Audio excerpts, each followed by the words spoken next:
ICC trophy 2025-এর ফাইনালে উঠেছে India. আজ প্রথম সেমিফাইনালে ইন্ডিয়া অস্ট্রেলিয়াকে 4 উইকেটে পরাজিত করে ফাইনালে ওঠে।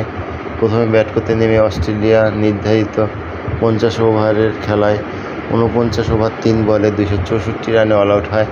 দলের পক্ষে সর্বোচ্চ 73 রান করেন স্টিভেন স্মিথ, দলের ক্যাপ্টেন। 61 রান করেন অ্যালেক্স ক্যারি। ইন্ডিয়ার পক্ষে 3টি উইকেট পান মোহাম্মদ শামি। জবাবে ইন্ডিয়া 41 ওভার 1 বলে 6 উইকেটে 267 রান করে। দলের পক্ষে সর্বোচ্চ 84 রান করেন বিরাট কোহলি।